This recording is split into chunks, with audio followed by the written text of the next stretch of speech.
Dear students, मैं रवि कुमार गुप्ता स्वागत करता हूं आपका हमारे YouTube चैनल ऑनलाइन पढ़ाई आओ घर पर पढ़ते हैं में।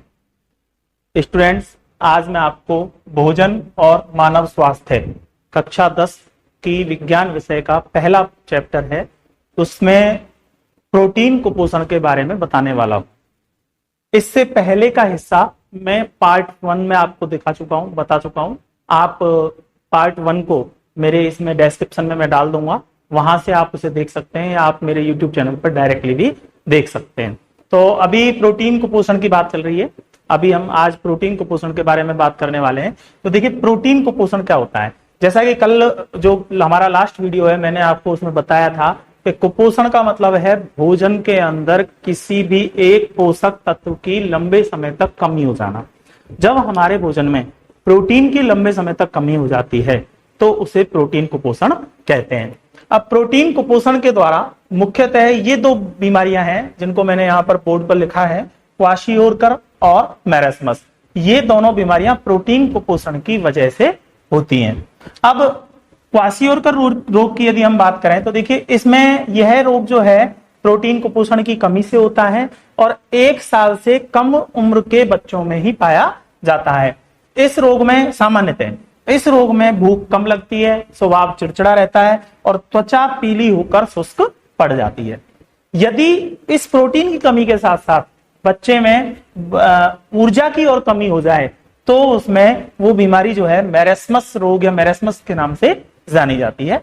उसमें आंखें कांतिहीन का मतलब है आंखों में चमक नहीं रहती, चमक युक्त नहीं रहती आंखें और अंदर धस जाती है, अंदर की ओर धस जाती हैं, पेट फूल जाता है। इस तरीके की बीमारी जो है जन्म लेती है।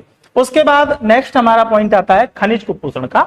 जैसा कि आपको पता है कि हमारे भोजन में सोडियम, पोटेशियम, कैल्शियम, फास्फोरस, लौह तत्व, आयोडीन, ये सभी खनिज पर्याप्त मात्रा में होने चाहिए। यदि इनमें से कोई भी खनिज हमारे भोजन में उपस्थित नहीं रहता है तो हमें खनिज कुपोषण हो जाता है।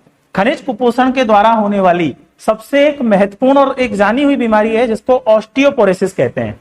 ये ऑस्टियोपोरोसिस जो है, इसको अस्थि विकार बोलते हैं। इसके द्वारा हड्डियां जो होती हैं वो कमजोर हो जाती हैं और ये बीमारी कैल्शियम की कमी से होती है। सामान्यतः ऐसी महिलाएं जिनकी उम्र 55 साल से अधिक होती है, उनमें एस्ट्रोजन हार्मोन की कमी से भी ये बीमारी ऑस्टियोपोरोसिस बन जाती है, क्योंकि एस्ट्रोजन हार्मोन सीधा सीधा जो है कैल्शियम के हार्मोन के हमारे इनटेक से जुड़ा हुआ है।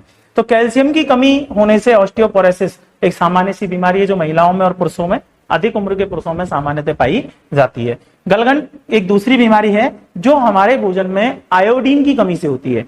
जब आप भोजन में आयोडीन पर्याप्त मात्रा में नहीं लेते हैं तो हमारी थायराइड ग्रंथि जो है उससे थायरोक्सिन हार्मोन नहीं बनता। हमारे गले में यहाँ पर थायराइड ग्रंथि है और उस थायराइड ग्रंथि में आयोडीन की सहायता से थायरोक्सिन हार्मोन बनता है। जब आयोडीन नहीं रहता तो वो थायरोक्सिन हार्मोन नहीं बनता और उस स्थिति में गला यहाँ से फूल जाता है और थायरोक्सिन हार्मोन की कमी की वजह से तो उस बीमारी को गलगंड, घेंगा रोग भी कहते हैं। अब हम कुछ बात करते हैं प्रमुख खनिज तत्वों की। जैसा कि मैंने आपको अभी बताया था कि ये हमारे भोजन के कुछ प्रमुख खनिज हैं, जो इनकी कमी हो जाए तो हमारे अंदर खनिज कुपोषण हो जाता है। अब इसमें सबसे पहली बात आती है सोडियम की। देखिए, सोडियम जो है हमें हमारे सब्जियों में, हरी सब्जियों में, नमक में, इन सब में मिलता है और ये हमारी पेशियों के संचालन के लिए उत्तरदायी है। सब्जियों में मिलता है हमें, सब्जियों, और नमक के अंदर मिलता है। पेशियों की जो क्रियाविधि है, पेशियों में जो संचालन होता है, तंत्रिकों की जो क्रियाविधि, तंत्रिकाएं जो हमारी होती हैं, उनकी क्रियाविधि इस सोडियम के ऊपर निर्भर करती है। इसके अलावा पोटेशियम भी हमें हमारी सब्जियों में प्राप्त होता है। सभी सब्जियां, सभी खाद्य पदार्थ जो होते हैं उनके अंदर पोटेशियम पाया जाता है। पोटेशियम भी पेशियां और तंत्रिकाओं की क्रियाविधि से संबंधित होता है। तंत्रिका, क्रियाविधि, ये दोनों एक दूसरे के साथ कार्य करते हैं। सोडियम और पोटेशियम शरीर में तंत्रिका तंत्र जब कार्य करता है तो वहां पर सोडियम और पोटेशियम एक दूसरे के विपरीत कार्य करते हैं और उनके द्वारा तंत्रिकाएं क्रिया करती हैं। तीसरा है कैल्शियम। कैल्शियम देखिए आपको मिलेगा दूध के अंदर, अंडे के अंदर, और इसके अलावा विभिन्न प्रकार के सब्जी वगैरह जो होती है, मांस है, अंडा है, दूध है, इन सब में कैल्शियम हमें प्राप्त होता है। कैल्शियम, जैसा कि अपन पहले बात कर चुके हैं, कैल्शियम की कमी से ऑस्टियोपोरोसिस होता है। तो इसका मतलब कैल्शियम जो है वो हमारी हड्डियों को मजबूत बनाता है। हड्डियों को मजबूत बनाने में कैल्शियम का योगदान है।